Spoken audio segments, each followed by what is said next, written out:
addiction, prevention, recovery. Welcome to the Recovery Rebirth Podcast. Hello, everyone, and welcome to the Recovery Rebirth Podcast. I'm Dominic. And I'm Jillian. And this episode is on an interesting topic that a lot of people have dealt with in recovery. We're talking about boundaries. What do you think about boundaries? Yeah, boundaries? Well, it can be a free-for-all if you don't have any. And oftentimes human beings have a tendency to walk all over other human beings and take advantage of situations. And if you're in active addiction, whether it be people, places, things, substances, you know, we tend to be controlling and manipulative. So people have to set boundaries. I didn't really have a lot of boundaries when I was younger. It was a free-for-all. It was anything goes, and when to say yes and when to say no, I guess, is an important thing to be able to do. Jillian, I know you've dealt with a lot of people problems in the past, mostly to do with relationship people, but I mean just definitely. people in general, you know, taking advantage. And I know I've dealt with it too. I've had to set boundaries, especially in my work environment, because I tend to dive into my work and be really dedicated to it. And I find that people will inadvertently, perhaps without even thinking about it, take advantage. They want more. You give them a taste of a good thing when I work with a client, and then they want more and more and more. And I have to set boundaries sometimes, like this costs more. If you want to do this, there's a fee attached to it. That wasn't included in the contract, those kind of things. Right. So I've had to set boundaries in work, and then in my personal life also. I used to say yes to everybody, never said no. So how about you on the boundaries thing, just a general awareness of boundaries? Yeah, so as a recovering people pleaser, because that is in absolute opposition to holding a boundary is, people pleasing. And I never saw any boundaries modeled when I was a kid. And I think a lot of people in recovery can relate to that. I remember my mom, who I was only with her kind of intermittently, and it ended up being a blessing. But when I was a kid, it was difficult, not having her in my life more consistently. But when I was with her, it wasn't uncommon for her to be getting high in front of us, or with her second husband, he was also a cocaine and heroin addict, and they like to smoke a lot of pot and just kind of talk openly about their sex life in front of me when I was 13, 14. Really awkward. So I never... That would be awkward, wouldn't it? It's very awkward, yeah. She put me in some really precarious situations. But I remember, I started to learn about boundaries, honestly, when I started recovery in my early 40s, when I got into a program to deal with my codependency, and specifically my reaction to my alcoholic ex's drinking, and how I reacted to that. But so it's crash course in boundaries, and I've gotten a lot better at them, about 8.5 years later. But I had to learn that, my serenity was more important than trying to make people happy, because it doesn't work. People pleasing absolutely doesn't work, because you just wind up full of resentment. At least I do. Just wind up full of resentment. And I would imagine the quality of whatever you're delivering, whether it's in a relationship or at work or wherever, goes down when you start to get more and more resentful. Exactly. Yeah. Oh, for sure. And then we all start playing games with each other and backing off, and passive aggressive stuff happening. And Yep. But when you set a boundary and understand it and talk about it and get it out there that there is a line, and you don't have to make it sound like there's a solid brick wall line, but there's lines there. I've heard there's boundaries. There's a difference between boundaries and walls. Right. And I remember probably in recovery I heard for the first time, no is a complete sentence. And that's still hard for me sometimes, because I still want to because I don't want to hurt people's feelings or whatever. But just to say no, I mean, I usually give a reason, but a no can be a complete sentence. And so I was like, wow, really? But I've, initially, like some of my boundaries early on were, I wouldn't be around my qualifier if he was drinking. So that meant I didn't hang out with him a whole lot sometimes. And then it got to the awkward, like he'd show up at my house and I could tell he definitely had been drinking. And then, but I didn't want to accuse him of drinking, but I'd be like, you got to go. And then he'd pull well, what if I get in a car accident because I'm driving drunk? And the manipulation and the guilt tripping and stuff. I'm like, well, you got yourself here. You got to get yourself home. And then I'd be like, please get into an accident, but like not with anyone else and don't get hurt really badly, but please go to jail because maybe this will finally get you sober. Like that was the kind of thinking I had. By the way, it's interesting. I got arrested for a DUI because I broke my own boundary. Yeah. I was driving over by campus. Mm-hmm. And I always said I had that boundary, like, if you're drinking, you drink downtown or whatever, and you have a set route to go home. And all of a sudden I find myself over by campus where I told everybody I drank with, don't ever go drink by campus. They're looking for guys like me. And I ended up over by campus and got arrested for a DUI. That is a great example of breaking a boundary and how it can hurt you. Yes. Yeah. Now, I probably should have been arrested a long time ago, but anyway, that's a whole separate podcast. So I'm looking at, because you know how much I love quotes, so I was just checking quotes. I've seen lots of great ones over the years on boundaries, but this is one I just saw. Boundary setting helps you prioritize your needs over other people's wants. But there's a lot of really good boundaries. And what I found too is, as somebody who didn't have boundaries for a long time, Mandy Hale, I know that name. Here's another one. It's necessary and even vital to set standards for your life and people you allow in it. So that's related to boundaries. Anyhow, I just got That's a nice way of putting it, setting standards. Setting standards. Because, expectations are a tricky thing. I don't like expectations, but you can set standards for yourself. Right. And boundaries are really, I remember talking to my ex's sister at one point about boundaries. I'm like, this isn't about, telling him what he can do. I'm letting him know the behavior I'll accept. And that's really it, because I have no control. And funny thing is, I didn't realize I had control issues until I started recovery, because I thought I dated controlling people. I didn't have control issues. Turns out I do. And so do a lot of codependents. I think all of us do, but I can only speak for me. Right. No, I can relate. But I'm just like, I have control issues? Oh, well, you just want to change everybody you date. Perhaps you have some control issues.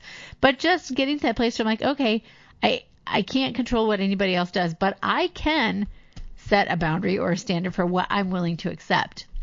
And one of my very favorite quotes that I came upon in the last handful of years is, what we allow will continue. And we talked about that in a previous podcast when we were talking about triggers. Yeah. If you haven't listened to the last podcast on triggers, that's covered in there, because our brains are hardwired to remember the past. So you won't have a better future if you don't have boundaries for yourself and for others. Yes. And it really is a very self-loving, and your relationships actually do improve when you set boundaries. And as I started to say before I got distracted, ADHD, looking at boundary quotes. Now I just did it again. But setting those boundaries does improve. We're going to do a podcast on ADHD soon. It's going to be a banger. It's going to be so good. It'll be all over the place. It will. Follow this conversation if you can. But it really does improve the quality of your relationships when you set boundaries. People who have benefited from you not having boundaries, like perhaps an active addict or somebody who struggles with addiction, I've dealt with a few people with cluster B personality disorders. There can be manipulation there. People who benefit from you not having boundaries won't like it at first. Sure. But that's not a good reason to not have a boundary.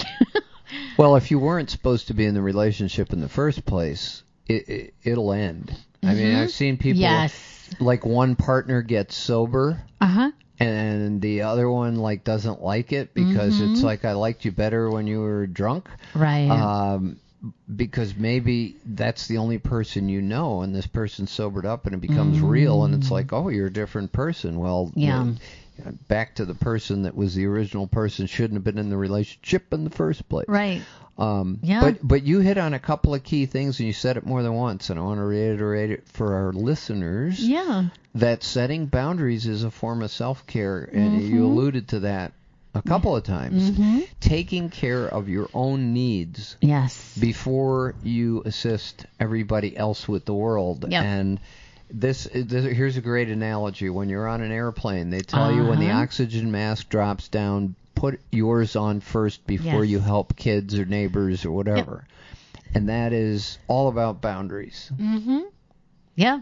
So for you, what kind of experiences have you had? When did you first learn about boundaries? Well, I learned it in recovery. I think most of the things I learned about how to deal with life have been from recovery. It's amazing what being in recovery can do for, if you progress in recovery, you start learning more and more about yourself and about how others operate. So I had to learn how I operate and what was important to me, and the most difficult word really that I had to learn was no, or I can't, or I'm sorry, I'm not able to do that, however you want to say it. That to simply deny something like that, I really had a tough time with that, because I certainly had a people-pleasing aspect to my life. I wanted everybody to like me.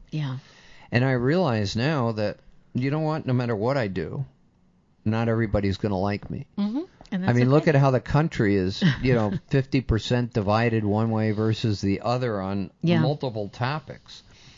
So you can hand somebody a delicious birthday cake and they say, I don't like chocolate, I wanted vanilla, or I don't like this, or I don't like that. So you're never going to have everybody like everything. And that's just the way the world works. So I had to learn how to say no.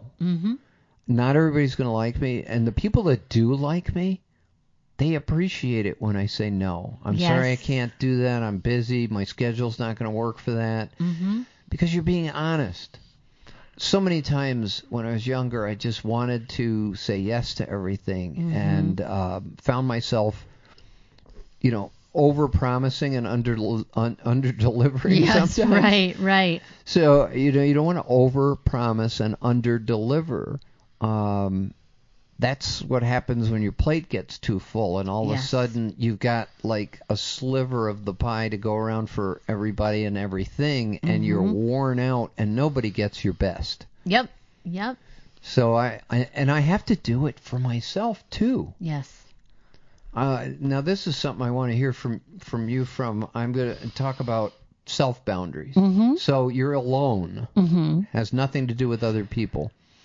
Do you set boundaries for yourself about like what you'll put in your body to eat, what you'll drink, what you'll what you do for exercise, and how much exercise? Like people get addicted to exercise and overdo it. I used to go to the gym and try to kill myself, so thinking I could get it in one workout. Right. So what do you do for yourself to set those self boundaries to make yourself feel good about you when you're alone in the room? Yeah. Well, I'm alone in the room a lot. Well, I mean, there's my cat, too. I thought you were going to say I'm alone in the room right now. Not right now. Say, I'm here with you. That's hurtful. No. That hurts.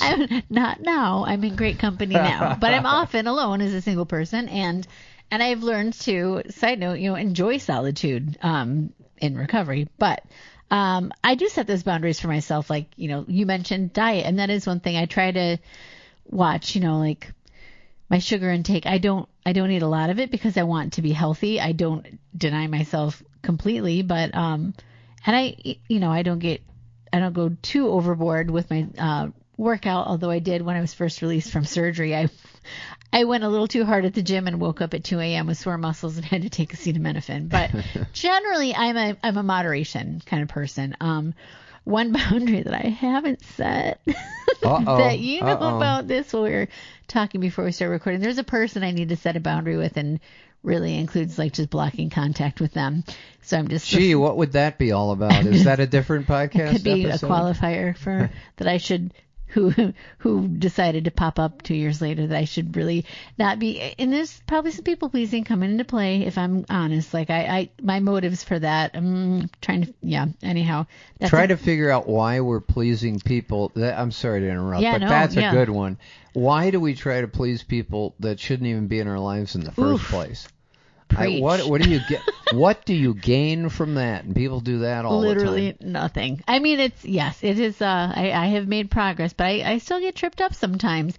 But I've noticed that, and I did allude to this earlier too. For me, when I think of boundaries, if I'm starting to feel resentful, then I know I need to set a boundary. That is always an indication to myself. That is your trigger. That is my trigger in a good way.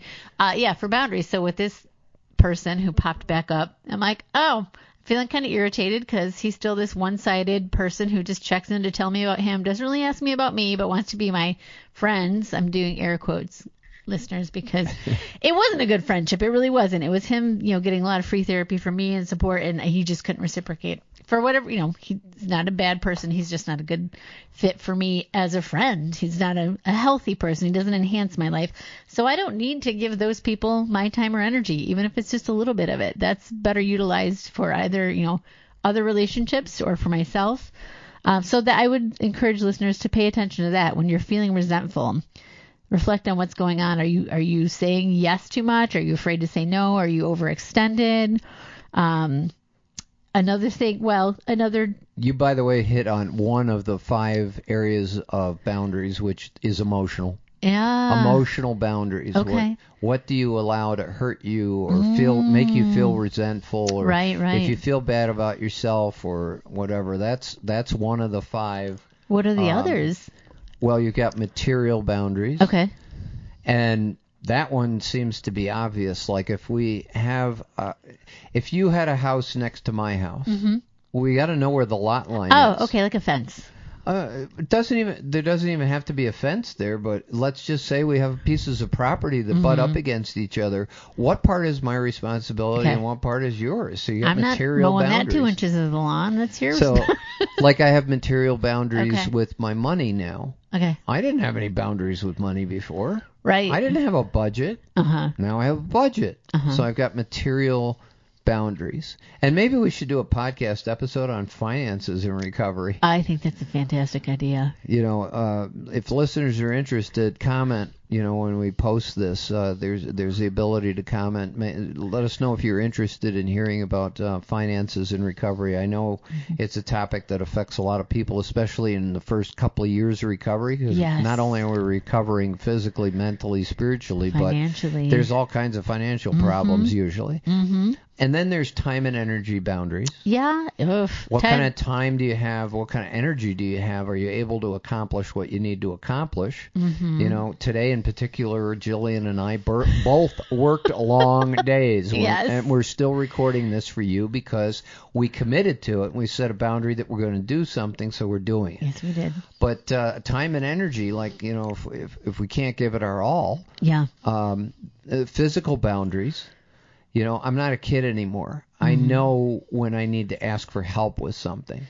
I've seen people do things like, particular yard work tasks or other things that they need to do, and they don't have any physical boundaries for themselves, so they end up hurting themselves. So you end up with a torn, tendon or a broken arm, or you got problems because you don't know your physical boundaries. And then mental boundaries. Okay. What do we allow into our heads? Like, there's things I won't watch necessarily because I find them disturbing.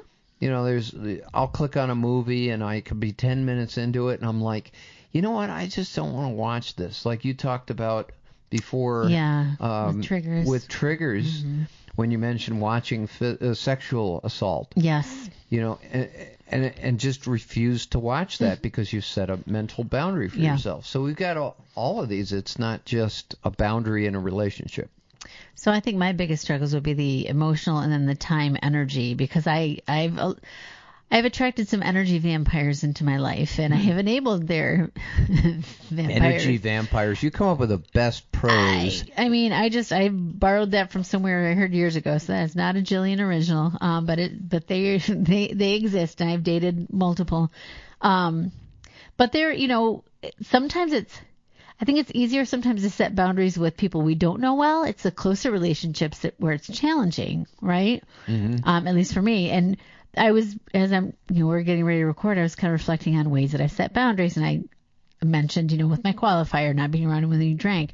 Well, a couple of years ago or so, when I was taking some classes, and I was really, really getting stressed because between working full time, and thankfully I didn't even have young kids to raise, but my class load my homework was getting kind of intense, and I had to say no a lot to my friends. I'd get invitations to, hey, do you want to go hang out? Do you want to? And I just had to say no. I'm like, I got a paper to write. I've got to study. And you could do that politely and with love. Like, you don't have to blow somebody off. Yeah.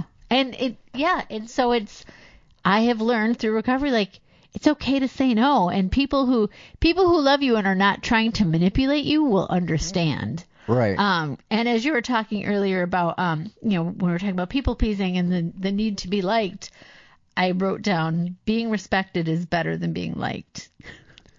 That's true. No, I mean, I like being liked too, don't get me wrong, but I care so much less now about, I don't need to earn people's approval. I'm not saying it's gone entirely, because I feel like that's a pretty deeply rooted trait of mine, what we call it, like a character defect. What's the other word? The other word we use. I'm lost. Yeah, I know what you're talking about. The things, yeah, the traits. So that's probably always going to be there. It's pretty latent. But I care a lot less now about getting the approval or, other people liking me, because the people that know me and really know me, they're going to love me regardless, and they're going to respect my boundaries. That's the same thing I was saying a minute ago about business relationships. When I say no to something, I can't do that, or I'm unavailable right now, or let me get back to you on that. Mm-hmm. It's the same thing as a relationship, because business is a relationship. It's a kind of relationship, yeah. So when you say no and people respect you, they'll still come back. Yes. It's a matter. Not everybody has to like me, but they best respect me. Mm-hmm. Especially the way I'm operating now as a person with integrity. Yeah. And when somebody disrespects you and doesn't care or doesn't understand you or whatever, it's like that can be a trigger. Yeah. For sure. Yeah. A little crossover in podcast land, but it's the truth. And we really need to be able to set a boundary where we dictate our own feelings. Mm-hmm. So that we're not going to rely on how the other person feels about us. We're going to rely on how we feel about us. Right. So when you say no, you're doing it with respect, with love, and as long as you feel good and don't gain a resentment, it works.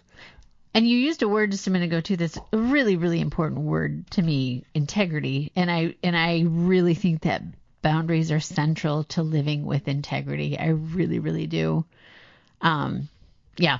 So I'm just going to say that. So it's, life does get better when you have them. It's a little rough at first, especially again, if you're someone like me who does a crash course and it's just like, oh my gosh, and I know for me, my fear of setting boundaries, aside from the people pleasing, is also rooted in my fear of abandonment. Like if I say no to somebody and they get mad, and what if I lose that relationship?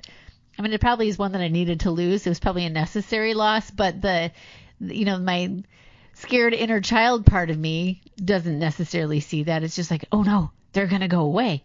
And then maybe they're supposed to go away. Maybe they're supposed to. So my evolved recovering self is like, well, good. Like they needed to go away. They're sucking up less of your bandwidth. But I know that is a barrier for me, is like that fear of abandonment has prevented me from setting boundaries before, specifically in romantic relationships. And I had to set a budget for myself because when I was younger, I had a fear of financial insecurity. Mm-hmm. And this is actually almost ha-ha funny. Mm-hmm. A person who has financial insecure feelings and spends too much money. Right. So then you set yourself up to be in poverty. Right. You set up the very thing you're fearful of. Isn't that just ha-ha? Like, it's almost blatant stupidity, but if you're doing it subconsciously because you don't have boundaries for yourself or for others, I'll buy a round of drinks for the bar when I don't have enough money to really do that. Right. Those kind of things back in the day. So So it's looking at all these different aspects of boundaries, what will you accept and not accept emotionally? Physical things, mental things, what's unacceptable. It's unacceptable for me today to live in fear. So I have to set boundaries for myself that don't set me up for fear. Yeah. So I need to do the best I can. And health-wise, I've set a lot of boundaries, like what I will put into my body, what I won't, or when I will. And I love ice cream. It's one of my weaknesses. I really love ice cream. But there's been times where I said no. I'm trying to heal from a virus, or I'm trying to be healthy and eating the proper foods. So I have to set boundaries there. So I guess the summary of this is we've got to encourage people to think about the various aspects of boundaries outside of just relationships, because that's where it comes up most often, and more books are written on relationships. Yes. But there's other aspects of life to keeping us happy and whole outside of relationships that will help us with a relationship. Wouldn't you want to be in a relationship that somebody has healthy boundaries on their time and energy and material things too? And also having healthy boundaries helps your physical health, because as we intertwined our mental and physical health. And if you are so depleted emotionally from your inability to say no, and your plate is, you're the single mom who's working 2 jobs and over volunteering or can't say no to family. I mean, I've seen this many times with different people. I've seen it a lot with single moms. That's an interesting point that you bring up. Single moms will wear themselves to the bone for their kids. And I watched my mother do it. Yes. But I watched my mother do it. She was a single mom, divorced, and she was an alcoholic. And she would do anything for me and not take care of herself. Yeah. Maybe if she took some self-care time, if somebody taught her about how to set boundaries and self-care, maybe she would have been there longer for me. So everybody wins. Yeah, the irony is we end up, we're so busy trying to take care of the people that we love that we're endangering our own health that might not allow us to be there longer to care for the people we love. So just something to ponder, folks, because it really does. I mean, lack of boundaries will take a toll on your health. It truly will.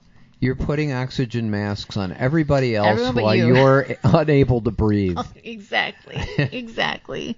So, that's a perfect point to wrap up with, I think, unless you have something you want to add, Jillian, to... I don't, but I'll probably, in the resources, I'll list a couple of podcasts that I'm aware of that focus specifically on boundaries, or there's a book that I read called, on boundaries. So I will share those, even though I didn't specifically mention them during the recording, but I'll put some things in the resources and the show notes.